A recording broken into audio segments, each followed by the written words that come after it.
पवारांच्या राष्ट्रवादीकडून काँग्रेसला विलिनीकरणाचा प्रस्ताव देण्यात आला अशी सूत्रांची माहिती आहे। काँग्रेसमध्ये विलीन होण्यासाठी राष्ट्रवादीचा हा प्रस्ताव पाहायला मिळतोय। दरम्यान पवारांच्या राष्ट्रवादीचे प्रदेशाध्यक्ष शशिकांत शिंदेंसह सुप्रिया सुळेंनी विलिनीकरणाच्या चर्चा फेटाळलेल्या आहेत।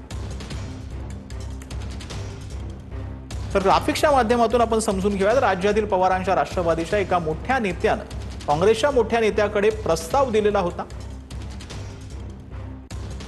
पवारांच्या राष्ट्रवादीची संपूर्ण पक्ष काँग्रेसमध्ये विलीन करण्यास तयार आहे अशी सूत्रांची माहिती। तर दोन्ही पक्षांनी विचारधारा एकच असल्याने दोन्ही पक्षांनी पुढे एकत्र जावं यासाठी प्रस्ताव दिल्याची माहिती सूत्रांनी दिली आहे। तर राष्ट्रवादीच्या फुटीनंतर पक्षाला मनावी तेवढी उभारी घेता आली नसल्याचं म्हणणं जे आहे ते समोर आलेलं आहे। दुसरीकडे मत जाण्याऐवजी काँग्रेस सोबत राहण्यासाठी हा प्रस्ताव देण्यात आल्याची माहिती सूत्रांनी दिली। शुभेच्छा त्यांना, चांगलं आहे। राहुल गांधी आणि शरद पवार साहेबांची टीम मिळून चांगलं काम करतील, त्यांना शुभेच्छा आहेत। सक्षम विरोधी पक्ष इथं राहायला पाहिजे राज्यामध्ये, आता काही शिल्लकच राहिलेलं नाही। तुम्ही ठेवत नाही ना, सगळ्यांनी वेगवेगळं होऊन पाहिलं, एकत्र होऊन पाहिलं, पण कुठे काय तुम्ही ठेवत नाही विरोधी पक्ष। आता परवाच उद्धवजींनी विचारलं त्यांना त्यांच्या बैठकीमध्ये दिलेला की आपला चेहरा कोण, तर अजून पण भानगड सुरू झाल्या। पंतप्रधान पदाचा पुढचा चेहरा कोण विचारलं तर ते सुद्धा ते सांगू शकत नाही, सांगू शकणारही नाही, नाहीतर ते सगळे अजून परत वेगवेगळे होतील। त्यामुळे राज्यात असेल काय, देशात असेल काय, सगळे 12 वाजलेले विरोधी पक्षाचे आपण बघतात। तर कर्जमाफीतील जाचकटींविरोधात रोहित पवारांचा यलगार पाहायला मिळतो। उद्यापासून पंढरपुरात रोहित पवारांनी अन्नत्याग आंदोलन केलेलं आहे। उद्यापासून पंढरपुरातील शिवतीर्थ परिसरामध्ये रोहित पवार आंदोलन करणार आहे। तर रोहित पवार यांनी उद्या ते आंदोलन कशा संदर्भात करतायत ती माहिती ग्राफिक्स मधून समजून घ्या। रोहित पवार उद्यापासून पंढरपुरात बेमुदत अन्नत्याग आंदोलन करणार आहे।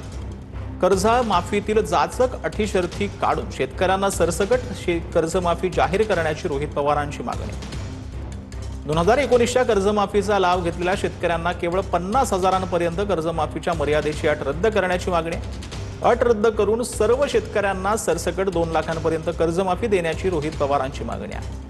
तर 2 लाखांहून अधिक थकबाकी असलेल्या शेतकऱ्यांना 2 लाखांवरील रक्कम आधी भरण्याची अट सरकारनं काढून टाकावी।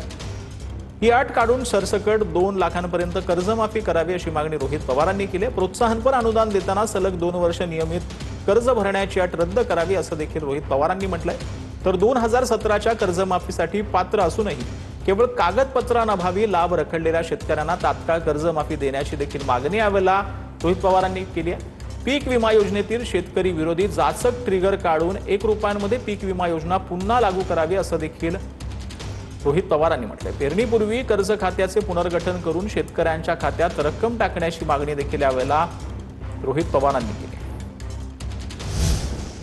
तर रोहित पवारांनी आंदोलनाबाबत विचार करावा, सोलापूर प्रशासनानं तसं पत्र त्यांना दिलंय। सोलापूर प्रशासनाकडून रोहित पवारांना पत्र देण्यात आलंय। पंढरपुरात अधिक मासाच्या गर्दीमुळे लोकांची गैरसोय होईल असं जिल्हाधिकाऱ्यांनी म्हटलंय। सोलापूरचे जिल्हाधिकारी एस कार्तिकेयन यांनी ही माहिती दिलेली आहे।